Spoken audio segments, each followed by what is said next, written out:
बिस्मिल्लाहिर्रहमानिर्रहीम अस्सलामुअलैकुम स्टूडेंट्स, हम फर्स्ट ईयर फिज़िक्स से प्रोजेक्टाइल मोशन को स्टडी कर रहे थे। प्रीवियस लेक्चर में हमने इसका first case height of projectile को स्टडी कर लिया था और इंशाल्लाह आज हम टाइम ऑफ फ्लाइट को स्टडी करेंगे।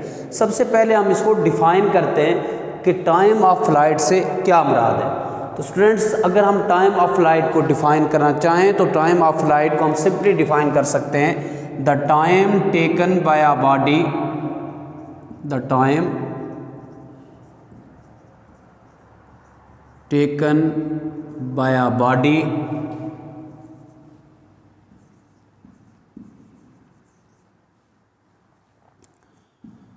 to cover distance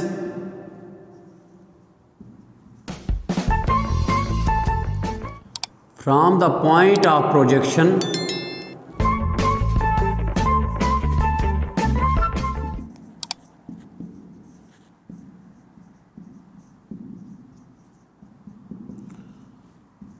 to the point where it hits the ground.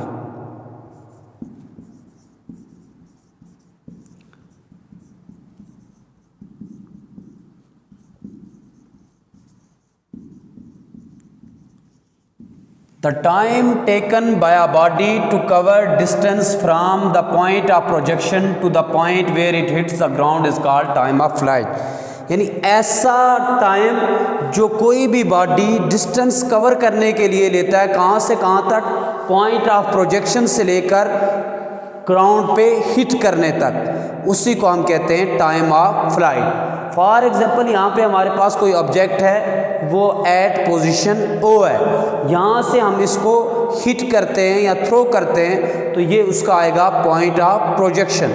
Point of projection से लेकर जहाँ पे ये बॉडी हिट करता है ग्राउंड पे, वहाँ तक डिस्टेंस कवर करने के लिए ये जितना टाइम लेता है उसी को हम कहते हैं टाइम ऑफ फ्लाइट। ये इसका पॉइंट ऑफ प्रोजेक्शन है और ये वो पॉइंट है जहाँ पे जाके ये ग्राउंड पे हिट करता है। तो इस पॉइंट से लेकर इस पॉइंट तक डिस्टेंस कवर करने के लिए ऑब्जेक्ट जितना टाइम लेता है उसी को हम कहते हैं टाइम ऑफ फ्लाइट। यानी the time taken by a body to cover the distance from the point of projection to the point where it hits the ground is called time of flight. तो students, हमने इसका time find करना है। तो इसका time find करने के लिए हम second equation of motion use करेंगे।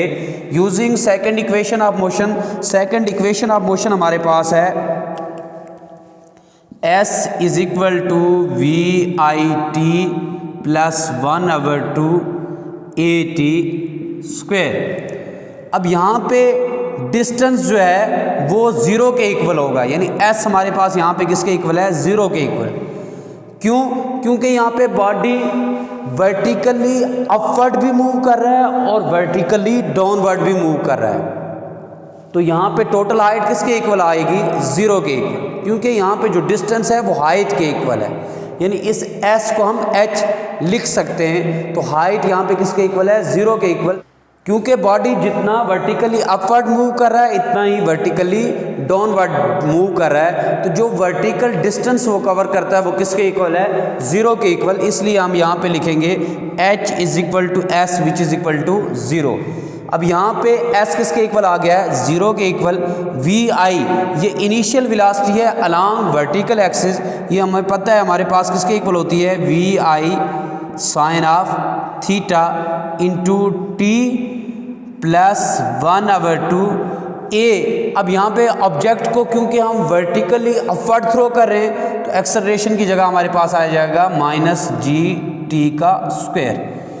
तो ये रिलेशन हमारे पास आएगा 0 is equal to VI sine of theta into T minus 1/2 GT square, plus minus हमारे पास आ जाएगा माइनस।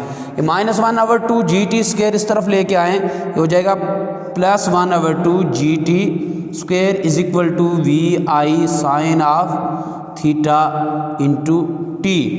अब हम क्या करेंगे, यहाँ पे ये t इसकी एक पावर से कैंसिल हो जाएगा। ये देखिए ये t स्क्वायर है तो इसको लिखेंगे t डॉट t, तो ये t इस t से एक कैंसिल हो जाएगा। तो ये हमारे पास आ जाएगा, ये 1/2 देखें यहाँ पे 2 डिवाइड हो रहा है, दूसरी तरफ जाके मल्टीप्लाई हो जाएगा। तो ये हमारे पास आ जाएगा gt, ये t एक इस t से कैंसिल हो गया है तो यहाँ पे एक ही t रह गया है। ये 2 यहाँ डिवाइड हो रहा है, दूसरी तरफ जाके मल्टीप्लाई हो जाएगा 2vi साइन ऑफ थीटा। ये वाला जो t था वो कैंसिल हो गया। अब ये हमारे पास हमने फाइंड करना है टाइम ऑफ फ्लाइट, तो t जो यहाँ पे है वो है टाइम ऑफ फ्लाइट। g इसके साथ मल्टीप्लाई हो रहा है, दूसरी तरफ जाके डिवाइड हो जाएगा। तो ये हमारे पास आ जाएगा 2vi sine of theta divided by g। ये हमारे पास है required relation for time of flight.